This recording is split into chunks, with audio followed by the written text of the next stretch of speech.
Ézéchiel. Donc Ézéchiel, si vous lisez son histoire, c'est un prophète pour qui Dieu développe beaucoup le domaine du NASA. Amen. Donc il est souvent transporté pour se retrouver dans des environnements. Et ici, Dieu est parti lui montrer où était le problème en Israël. Amen. Je le dis, c'est très important pour vous qui avez le don des voyants, qui voyez.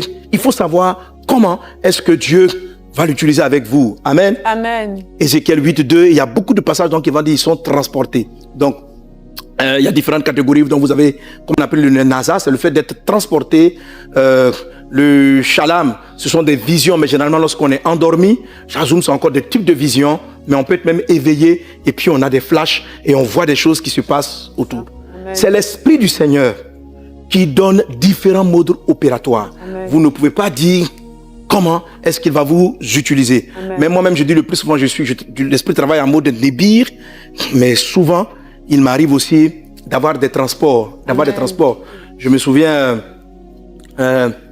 un jour, dans notre émission de prière, non pas mieux que mille ailleurs, Night Fire, en ce moment c'était Night Fire, il y avait une dame dont l'enfant était en train d'être étouffé, je voyais des démons rentrer dans la chambre, et puis donc j'étais arrêté là, et puis je dis, pendant que je suis en train de prier pour vous, il y a une sœur dont la fille, je vois des démons rentrer dans la chambre, en train de l'étouffer, et elle doit aller parce que sinon l'enfant va mourir maintenant. Donc la dame se lève, elle court dans la chambre, elle voit sa fille en train de tout faire, elle prie, la fille revient à la vie. Il y a une autre aussi parole de connaissance d'un... donc là, je suis rentré dans la maison, l'Esprit me montrait, il dit, dis-lui, elle a qu'à quitter le direct là. Elle n'a qu'à aller voir sa fille. Amen. Qui est en train d'avoir un problème. Et puis une fois aussi, je crois que j'avais vu aussi, je suis allé dans une maison pendant qu'on parlait, et puis voilà. Donc ça se fait, je le fais même étant conscient comme ça. C'est-à-dire, je peux parler, c'est pas que tu es endormi, couché, et puis l'Esprit part. Donc, c'est pas le mode prophétique le plus fréquent chez moi, mais ça arrive. La Bible dit que Dieu parle tantôt d'une manière, tantôt d'une autre. Il utilise. Amen. Amen. Alors, top, le plus souvent, ça se passe comment? NASA, bon, il y a plusieurs NASA, il y a aussi quelques transports par moment. Ouais, c'est NASA qui est le transport. Voilà. Hein? Transport, et puis il y a les visions, tu vois les visions, des écrans, comme des informations s'afficher là-dessus. Comme des informations. Oui. Hein, j'ai un autre fils prophète là aussi, lui me dit, lui ça s'écrit. Lui il voit les textes. Donc quand par exemple il dit à quelqu'un qui s'appelle comme ça, il voit une main qui vient puis qui écrit un prénom. Donc il lit en fait. Donc lui c'est comme l'exemple du film. Et puis ça fait s'écrit. Et puis il voit des choses vraiment très détaillées. Très détaillées. Ok? Alléluia. Amen. Alors je te dis cela pour que nous n'éteignons pas ce que l'Esprit du Seigneur est en train de faire. Alléluia. Amen. En ce moment, il ne faut pas éteindre l'Esprit. Il ne faut pas éteindre l'Esprit. Parce que dès l'instant où vous méprisez un don que Dieu donne, vous êtes en train de l'enlever.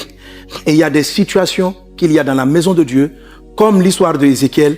Dieu a envoyé le prophète Ézéchiel pour aller voir les hommes qui amenaient le péché, le mysticisme, la sorcellerie. Et c'était des prêtres, c'était des responsables, mais qui faisaient rentrer la perversion. Ok? Donc, ça a permis à Ézéchiel d'avoir une posture d'intercesseur et de pouvoir briser leur emprise de leur pouvoir. Amen. Donc, lorsqu'une église se prive, quand Dieu envoie des dons, c'est parce qu'il cherche à résoudre des problèmes pour nous. Donc, lorsque on méprise et on rejette ces dons-là, on n'est pas capable. Vous voyez, il y a des pièges dans lesquels on tombe. Il y a des pièges dans lesquels on tombe. C'est pourquoi il ne faut pas du tout mépriser la prophétie. Donc, et j'aime cette expression, la Bible dit, n'éteignez pas l'esprit. C'est-à-dire que plus tu méprises, c'est comme si la flamme du don descend. Donc, ça continue, mais ça va être de moins en moins précis, et puis carrément s'éteindre. Pourquoi? Parce que Dieu ne veut pas qu'on attribue les œuvres du Saint-Esprit à des démons. À des démons. Donc, pour ne pas que quelqu'un en vienne à blasphémer contre le Saint-Esprit, il est préférable pour lui de s'éteindre lorsqu'il se trouve dans un environnement où il n'est pas valorisé, où il n'est pas écouté. Maintenant, le passage continue, tu peux continuer la suite, il dit quoi? Au verset 20. Ne méprisez pas les prophéties. Ne méprisez pas les prophéties. Mais examinez tout et retenez ce qui est bon. Amen. Amen. Et c'est là qu'on arrive là-dessus, ce que je t'expliquais la dernière fois. Il dit, ne méprisez pas la prophétie, il ne faut pas éteindre. Mais il dit quoi? Examinez la prophétie et retenez ce qui est bon. Examinez et retenez ce qui est bon. Examinez, quelqu'un dit avec moi examiner. Examiner Et retient et retient ce qui est bon. ce qui est bon. Alléluia. Amen. Gloire à Dieu. Amen. Amen. Amen. Alors, voici là, écoute-moi très très très bien et je vais te donner encore plusieurs autres passages qui disent ce qu'on doit faire. Donc, je bénis Dieu pour les dons. Est-ce que toutes les voix sont des voix de démons? Non, pas tout le temps. Dieu parle. Amen. Dieu révèle des choses cachées, Amen. mais à dessein. Et on va lire aussi d'autres passages tels que quelqu'un peut nous trouver dans 1 Corinthiens 14. Ok. 1 Corinthiens 14, du verset 26 au verset 33. 1 Corinthiens 14, verset 26 au verset 33. D'accord. 14. Papa, j'ai trouvé. Ok, vas-y. 1 Corinthiens 14, verset 26. Que faire donc, frères et sœurs, lorsque vous vous réunissez, chacun de vous peut apporter un cantique, un enseignement, une révélation, une langue ou une interprétation. Que tout se fasse pour l'édification.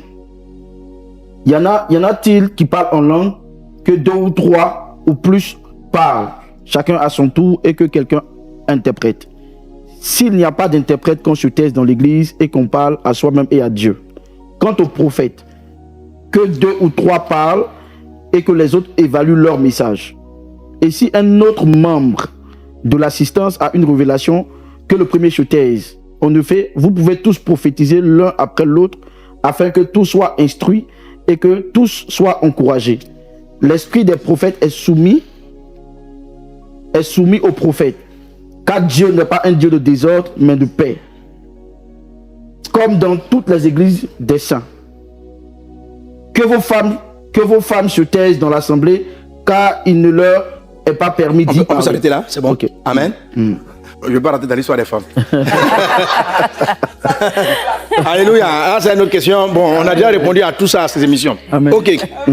Alors ici, l'apôtre Paul est en train d'organiser la manifestation du don de la prophétie et du don de révélation au sein de l'Église.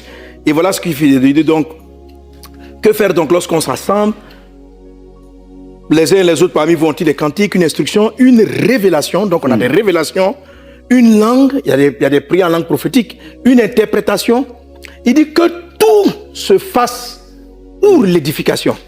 C'est-à-dire, ça veut dire qu'on peut donner une révélation qui n'édifie pas. Yes.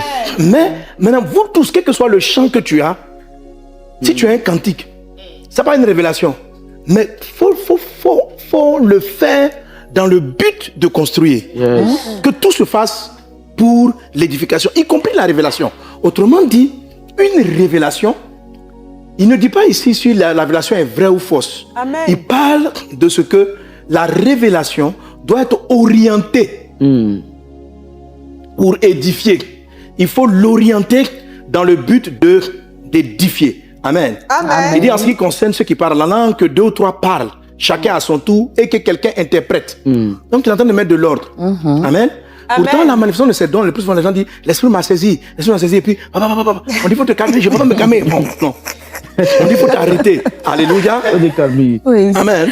ça c'est fréquent. Voilà. Il dit, et s'il n'y a point d'interprète, qu'on se taise Amen. dans l'église et qu'on parle à soi-même. Et verset 29. Pour ce qui est des prophètes, que 2 ou 3 parlent. Donc, il limite. On n'est pas en train de dire la prophétie est vraie ou elle est fausse. Il limite. Et que les autres jugent. Donc vous voyez, il y a dans ce que l'apôtre Paul est en train de dire, une forme de contrôle du temps de la prophétie. Amen. Amen. Pour ne pas que le prophétique vienne faire tout le culte. Amen. Wow. Wow. Wow. Pour ne pas qu'il vienne faire tout le culte. Il dit, bon, on n'a pas dit que vos autres révélations ne sont pas justes, mais il faut quand même que les choses soient coordonnées. 2 ou 3 prophétisent.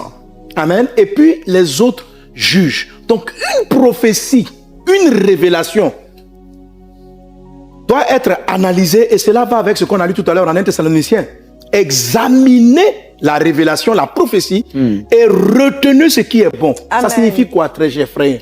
Ça signifie que même une vraie prophétie peut avoir à l'intérieur des choses positives, des choses bonnes et des choses qui ne sont pas bonnes. Amen. Donc, c'est pas parce que je reçois une révélation C'est ça. que tout ce que je dis et ce que je fais est correct. Non. Dieu dit, il faut la juger. Il faut l'examiner. Et puis on doit en retirer ce qui est bon. Alors, frères et sœurs qui avaient le don, qui voyaient, qui avaient des choses, qui avaient cette grâce, je vous en prie par les compassions du Seigneur, comme je l'ai parlé aussi à mon fils, voilà, écoutez ces choses. Amen. Écoutez cela, sans quoi le don va vous perdre. Le pasteur Bénin a dit des choses très riches dans ses propos. Il a dit ceci, et c'est une des paroles qui m'a vraiment marqué. Parce que ce sont des révélations que j'ai reçues, et j'ai aimé la forme qu'il a présentée. Moi, j'ai présenté un arbre pour parler des 3 niveaux de la consécration. Je présente un arbre et je dis, on a la consécration à Dieu. C'est-à-dire que quelqu'un doit se consacrer à ressembler à Christ. Amen. Amen. Amen. Comment on restaure son étoile? On restaure son étoile par un engagement, un dévouement total. Le mot consacré veut dire mis à part. Donc, Dieu a mis en toi des dons. Pour que ces dons-là soient les plus fonctionnels, il faut te consacrer à Dieu. Amen. Se consacrer à Dieu, ça veut dire se consacrer à la personne, à connaître le Christ. Amen. Amen. Ça, c'est ce qui va. Ça fait même quoi? De pousser les racines dans le fond, de les amener profondément à connaître Christ. Et pendant ce temps, ça fortifie le tronc de l'arbre. Amen. Ça, c'est la deuxième forme de consécration. La troisième, c'est le moment où tu vas porter ton fruit. Amen. Et j'appelle ça la consécration pour Dieu, Pour la Dieu. consécration à votre ministère. L'apôtre Paul peut dire à Timothée, pour ce qui est du ministère, donne-toi tout entier. Ça veut dire, il ne faut pas te distraire. Mais si tu es pasteur, sois entièrement, consacre-toi à la pastorale. Concentré. Consacre-toi, tu seras efficace.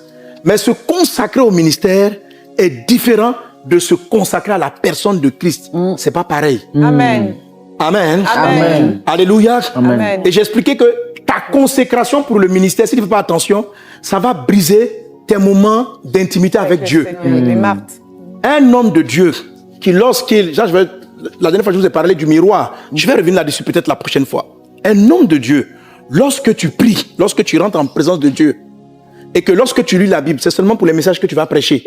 C'est seulement pour ce que tu vas donner dans les sites du ministère. Fais attention,